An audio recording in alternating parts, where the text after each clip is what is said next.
Okay, so I tried this so many times, so I'm gonna see if this will work. I'm gonna try to send the videos to my phone and post to TikTok and YouTube on my phone. So let's see how much I can get done, if I can complete this chapter or not. Since I'm a relatively newcomer to the Brown family, I do not share as much collective history as the rest of my sister wives do with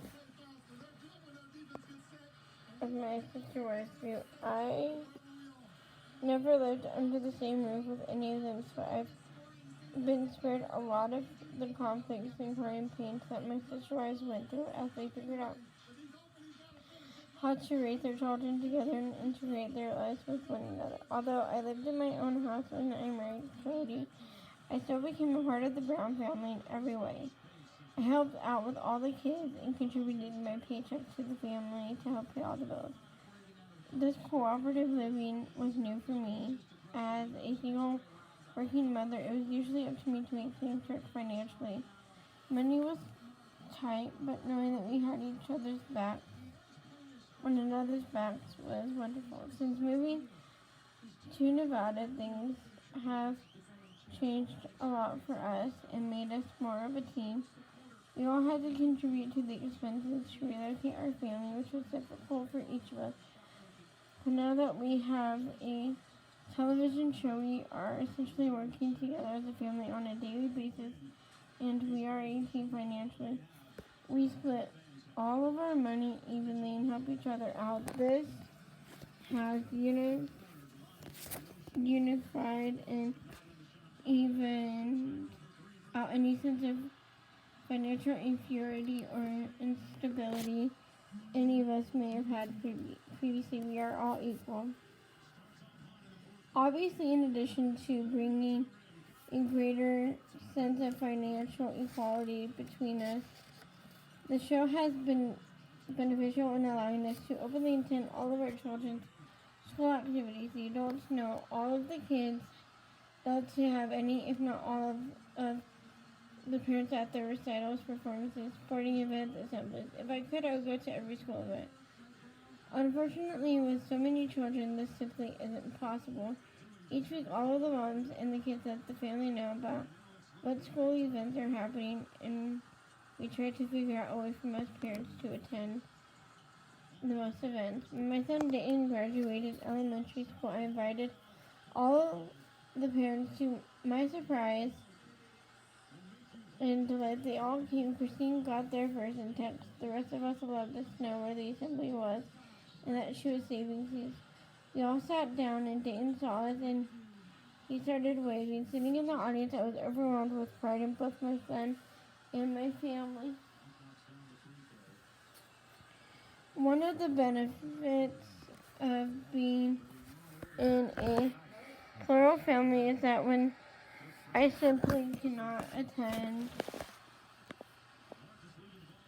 one of my kids' events, I know that my sister wives and Cody will give my children the support I would have had I been there. Sadly, Cody and I had to be out of town when Dayton was in a school play. I know how upset Dayton would be if no one from the family was there. He was so excited to be in the production. When I asked the other mom to support him, I was thrilled that Christine and Mary were able to go. Mary even filmed the performance so I could watch it later.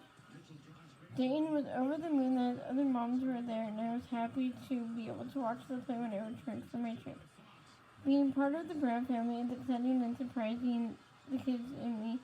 Although the main kids have a ton of siblings around all the time, the other kids are often at my house searching for food. This is a common habit of all the Brown kids looking for snacks in the other houses. I specifically save leftovers for such raids. I always try to have ice cream and popsicles in my freezer so the kids won't waste money on the ice cream truck. Even if there isn't ice cream, there's usually something worth foraging for in my cabinet, since food has a tendency to last longer in my house. My girls and I don't eat a lot, I struggle to have an appetite, but Brianna and I both hypoglycemic, which means we always need to have emergency snacks on here. That if we ever experience a blood sugar crash, we can survive. Sorry about that. Aside from our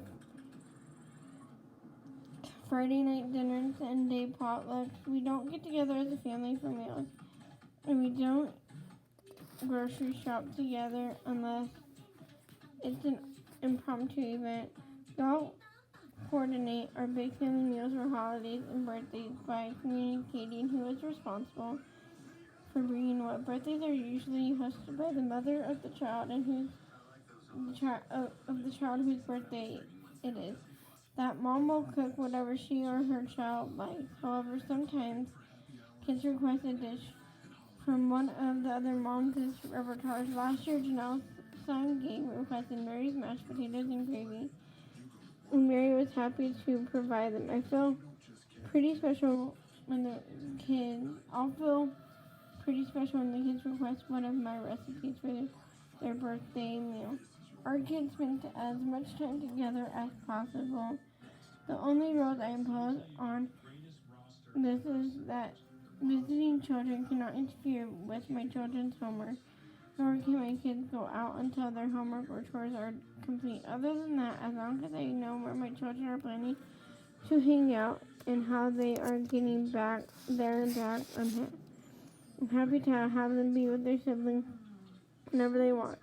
Younger girls tend to congregate at my house. Cody calls the 5 younger girls, not including Trilly, who's still a baby, the Pixie. So my house is sort of the Pixie house. The girls range from 6 to 10 years old, and they all play often.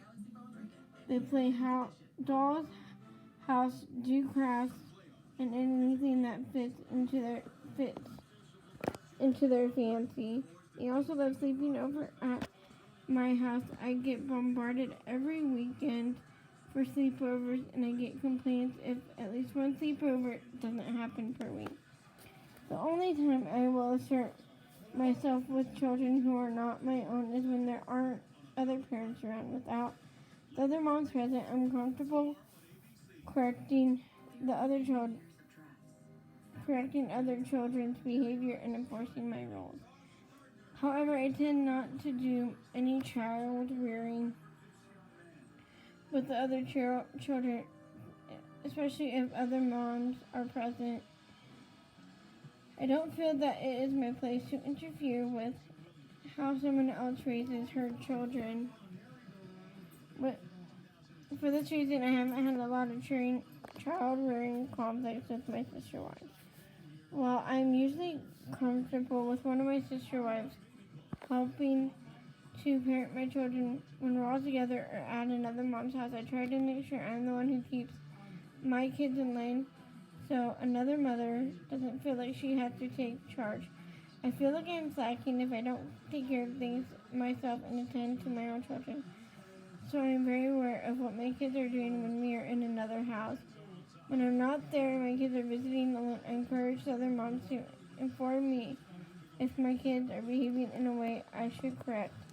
Despite the fact that all of our parenting styles are different, each sister wife has the best interest of the kids at heart. I'm more prone to talking things out. I want to learn about the kids' feelings and try to understand why they're acting out in a certain way before punishing them for their behavior.